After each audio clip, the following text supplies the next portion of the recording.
The final press conference for Gervonta Davis versus Lamont Roach was supposed to be business as usual, fighters talking trash, hyping up the fight, and pushing ticket sales. But what actually happened? Pure chaos. During the face-off, Tank lost control, and things spiraled fast. His emotions boiled over, forcing security to jump in before it got even worse. At this point, the tension between Tank and Roach goes way beyond just boxing. When the people who I fight, when they start talking, that's when y'all get dumb. I'ma beat his ass. He can't do shit with. For real. So y'all better be quiet. I don't give a fuck if y'all was quiet, if y'all was loud. He got the other hood over there. Like, twisted up. I don't give a fuck about none of that. Y'all can do whatever y'all want. My mother, he can't stop nothing over here. None of that. Not at all. I'm telling you, I'm gonna fuck him up. Not at all. Never. Nothing's gonna get fucked up over here. When do I look like getting fucked up? Okay. That shit. Okay. That shit ain't never gonna stop nothing over here. And he gonna pay for it. I guarantee he pay for it. I guarantee it. Calm down, brother. Come to the fight. Come to the fight. They probably gonna get you fucked up. Before the press conference even started, the tension in the room was already high. Roach had been talking big, saying he wasn't afraid of Tank and promising to shock the world. Why was it so easy when he fought Frank Martin? Frank Martin was inexperienced and nervous. You know, it is what it is. It's going to be a different fight when I'm in there. He's going to be a different fighter when he's fighting me. Hey, what's your feeling like? Whoop his ass. I'm always looking for a knockout. No matter what, I'm always prepared for 12 rounds. But I'm always looking for a knockout, and if I get the chance, I'm going to try to knock his head off. Tank has heard all the talk. People saying this fight is pointless, that he should be facing bigger names, and that he's taking the easy route. So when he finally came face-to-face with Roach, he snapped. The second he got in Roach's face, the tension exploded. This wasn't just trash talk. Tank looked ready to throw hands right then and there. But Roach didn't back down. He stood firm, locking eyes with Tank as things got more heated. Then, all hell broke loose. Tank lunged at Roach, and before it could go any further, security had to jump in and break it up.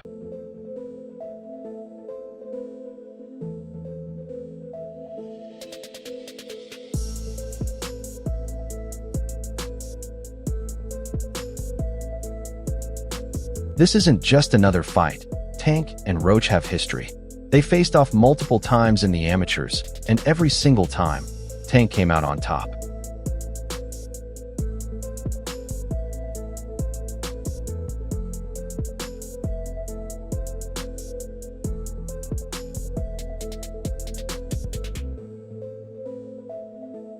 Roach has been waiting years for his shot at revenge. He's convinced he's improved more than Tank since their amateur days, and believes this time will be different. We fought twice in the same tournament. So, yeah, and we fought in the Junior Olympics, in the regionals, and we fought in the nationals.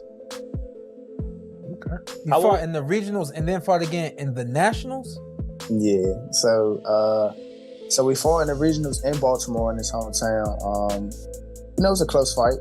Obviously, I thought I won.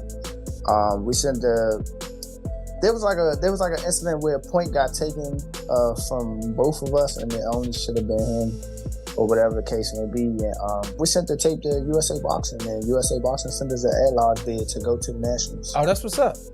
Yeah, and then they put us on two different sides of the bracket, and we met up in the championship. And he took it again. Yeah, he won a close fight. And Too close. But let's be real, most people aren't buying it. Tank has already proven himself at the highest level, knocking out elite fighters, winning titles, and becoming one of the biggest names in boxing. Meanwhile, Roach is still trying to make a name for himself. I think Lamont Roach is a terrific fighter. He might be a little over his head with Gervonta Davis. Gervonta Davis is, to say the least, he's a beast. He really is. He's a tremendous fighter. He's a dedicated fighter when it comes to training and fighting and making sure that he's in optimal conditions when he steps inside that squared circle. It's going to be a tough night for Roach, but you can never count him out. You know, watching him fight up close and personal, he's sneaky good.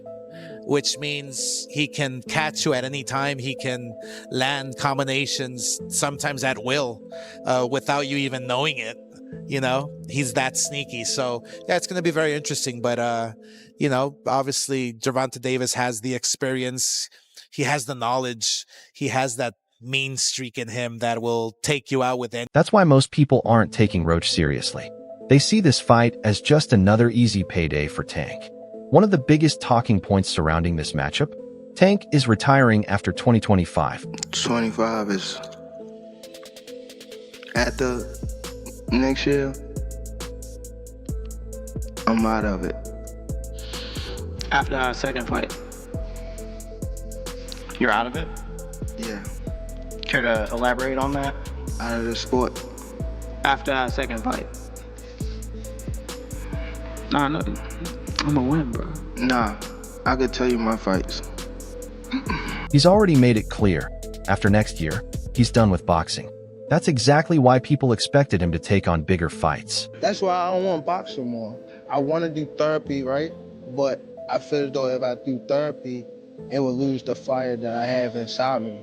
I want everything out of me, Wes, so I don't never think about fighting again. I don't think about even getting angry, you know what I mean? Because I have 2 girls, 2 daughters. I'm wanting to be much softer, you know what I mean? Be more humble and things like that. Fans wanted to see him go out with massive fights against guys like Shakur Stevenson, Haney, or Teofimo. Instead, he's facing Roach. I know Lamont Roach, but, you know, when you look at Shakur Stevenson, when you're looking at, you know, these other fights that he should really be fighting, you know, he don't want to do them fights. He wants to retire. Yeah. So don't come and, but don't come and come at me. Yeah. And go, oh yeah, let's give it all, you know, very big bollocks and go, oh yeah, let's give him some stick and then make out like we want the fight. And then we send an offer over and then you fight for 15 million and yet you fight Lamont Roach. Don't do all that. Do you know what I mean? It was a real offer. That was true then. It was a real offer. We offered, I said, listen, you keep talking my promoter's going to get back to you in 48 hours. 50 minutes, initial offer sent over. You know, but was it Unquail didn't let him out to play? His boss didn't let him out. That's it. So he wants to talk about, 50 million. First offer. There was room to negotiate. Of course there was. But he's an idiot. I don't even know if he knows what negotiating means. It's not just his opponent that has people talking. There are concerns about whether Tank is still the same fighter. Lately, he's been calling boxing boring, and some are starting to question if he still has that same hunger. Are you retiring? What changed? What made this shit Trash, garbage. If you got the opportunity to sign a prospect for GTD, who will be? Gervonta, something should have happened during this time, because when I saw you at the Frank Martin press conference, it looked like you were like the talks about retirement was not even discussed at this moment, and now it's something you keep on repeating. Is it just because obviously what you've done through boxing since you were a kid and everything? Where's Calvin Ford? Is Calvin Ford or Leonard Edelby usually they're around to? You think you might be gaining love for it though? You never know. Like say you got to cross today. Meanwhile, Roach is more motivated than ever. Just overall being something that he's not been in the ring with. I'm the total package, and honestly, sometimes I think he doubts himself. But I'm a competitor, and I feel like I'm the best. So I'm assured. When he talks about you not bringing your family, what goes through your mind when you hear him say? This is the biggest opportunity of Roach's life. No one is giving him a chance. No one is taking him seriously, and that disrespect is fueling him more than ever. If he wins, everything changes. But most people see this as a one-sided fight. Tank has already dominated Roach in the past, and the general expectation is that history will repeat itself. Lamont and Tank have history. What can you tell us about their history and how that's going to play into the fight come fight night? They got amateur history. They fought maybe 2 or 3 times. Tank being the winner. They sparred a few times. Tank got the best of the sparring. They just bigger and stronger now, you know? Older. Now, it's some word out there that Lamont say, you know, he got some film that don't make Tank look too good. How could that affect, the outcome on December 14th? Shit, man. Tank last 4 or 5 opponents all have film like about how they beat him up in spawn. If that's the case, that shit happens. But fight night, we all know the outcome. Some argue that Roach is the most skilled fighter Tank has ever faced. Keyshawn Davis believes Roach's technical ability could make this a much tougher fight than people expect. If Roach can survive Tank's early power, drag the fight into the later rounds, and outbox him, a massive upset could be on the horizon. That being said, Tank's power is the ultimate game changer. No matter how skilled Roach is, one clean shot from Tank can end everything. That's why so many pros believe this fight won't last long. Davis. Bad dude. See, what I like about Tank is Tank brings something different. You know, back in the days, everybody had something. Muhammad Ali was a mover boxer, George was a puncher, Ernest Shaver was a puncher. Everybody had something they brought to the table. Larry Holmes had a jab. Mike Weaver had overhand right. You know what I'm saying? Everybody has something. That division now is full, and Tank having to be the knockout guy of the division. He the one with the main knockout power. Garcia has it too, but Tank got that real knockout power that, like, if Tank hit one of them clean, usually they gonna have a problem. So it's like, I like Tank. Every now and then, I think when he knows he can beat somebody, he probably don't lock in as hard, but I think when they bring challenges, he locks in. Yeah, he fights to the level of competition. Yes, he was doing that a lot. And he gotta be careful of that. 2 fights ago, he was really doing that. You feel me? So you gotta be careful of that, because if you come in and think somebody is not at your level and you underestimate them, it can get you beat. So that's the only thing I think you gotta be careful of. Other than that, Tank is a really good. Let's be real. Instead of fighting Lamont Roach, Gervonta Tank Davis should be facing Keyshawn Davis. Hey, a world title. But also, we gonna come back to Norfolk, man, so y'all don't forget about me. Y'all keep supporting DB3. But a world title definitely gonna be next. 2025, we got big plans for everybody in the boxing world. Hey, Gervonta, knock, knock. You've been on that all week. Listen. If we're talking real hype, real skill, and real beef, this is the fight to make. Keyshawn isn't just one of the most promising young fighters in the sport. He's been going back and forth with Tank for years. I would prefer Tank Davis, the top guy.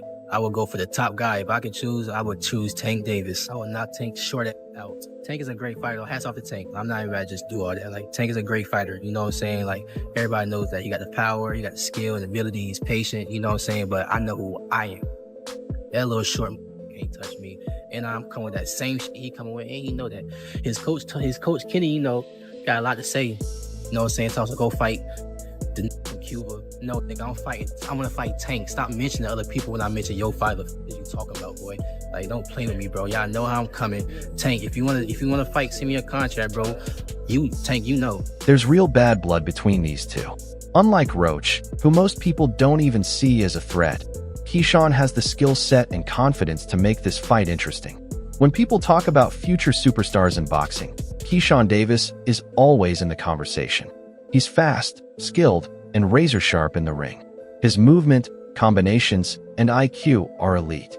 He's undefeated and climbing the ranks fast. Davis Keyshawn, this new guy, he's 140 pounds. He's not bad. Yeah. Keyshawn Davis. That's him right there, isn't it? Ooh, and I thought he was. Ooh, there we go right here. Oh, yeah. He's a young guy.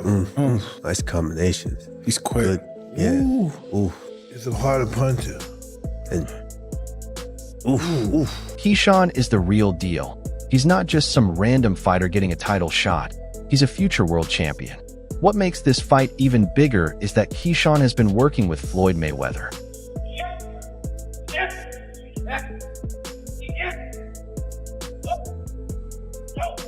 Everyone knows Tank and Floyd have serious beef. Their relationship completely fell apart, and now Floyd is actively backing fighters who want to take Tank down. Floyd fucked with DB3. I'm not gonna lie to you. Like, he came up and asked about me first, and he was like, yeah, I see your 2 brothers going crazy too. Ain't your youngest one going to the Olympics? Like, what's his name? Keon. Like, your other one's signed with you with top rank too. Like, he loved us as a group. So he already knew you, like, prior? Like, you didn't even have to explain, yo, You feel me? Like, of course he knew me, but he also knew my 2 other brothers as well. So I'm like, damn, Floyd paying attention. Like, he really fuck with us. Maybe because we carry ourselves as a family and we just so strong with that. Or maybe because we just can fucking fight too. You know what I'm saying? He never really went into details on how he knew us. But when he did that shit at his gym, he told me that, I'm like, damn, like, he different. I text Floyd the other day, like, Floyd, he like, man, anytime, family, you just let me know. I could call Floyd right now, he fuck around and answer, you know what I mean? So, Floyd's a real nigga, I'm not gonna lie. For Tank, this wouldn't just be about beating Keyshawn. It would be about sending a message to Floyd. Like, I gotta do that. A lot of people don't know that what Floyd do. He said. So you feel like it was a sub, like he was subbing you, like, oh, he was going at me. He was going at me, and I knew for sure he was going at me. That's why I went at him. There's no reason for me to go at Floyd. Yeah, that's what I was thinking. Cause it's weird. I feel like y'all got, I would say love and hate, but it's been like the last interview you showed them love. This week it was whatever. But is that sometimes like, you know, is it just like big bro, little bro seeing things different, or what is it to you? No, Floyd don't never. He felt as though I'm at that point where as though I passed him. And I'm doing it at a young age. Wait, like when Floyd was 29. You'll see, bro. Yeah. That deal that I'm talking about? Yeah. Oh, that's a part of deal. He don't know about that yet. But that's bigger than his deal. Damn. Wow. And I'm just releasing it. Exclusive. That's exclusive. Bigger than Floyd deal? Yeah. Ain't no cap, nigga. That's a lot of bread. That's the kind of fight that sells, the kind that actually gets fans excited. Tank versus Roach? Nobody asked for that. But Tank versus Keyshawn? Now we're talking. Watch it, but I saw it was an early knockout. You know, he come out sharp and put the man to sleep. You know, so you know he is next up. He's going to be a great fighter. He's calling for Tank. Now he beats Tank. Yeah, you think so? Keyshawn Davis beats Tank, in my opinion. I mean, to give him a good ass spanking. If Tank wants to prove he still has that fire, if he wants to go out with a legacy fight, then this is the matchup that needs to happen. Do you want your legacy to be? If you care. Because some interviews I see you say like, yeah, I don't care about this, I don't care about that. Where you stand on that? It's just like, it's so up and down in the sport. When I say up and down in the sport, it's like, a lot of people don't know it, but it been 3 and 4 people in my weight class that been undisputed type of thing. And they held it for like only a couple months. I beat Ryan. Ryan beat Devin. Devin was undisputed. You get what I'm saying? Like it's up and down. Cause some people would discredit what I've done. Ain't gonna lie. My influence, my everything in the sport just that alone. Even coming from where I come from is like, feel me? I feel like I'm already up there with whoever. Like Floyd Mayweather, Sugar Ray Leonard, all them people. That's it for today's video. If you enjoyed it, make sure to leave a like, subscribe, and hit that bell icon so you never miss an update. Drop your thoughts in the comments, stay tuned, and we'll catch you in the next one.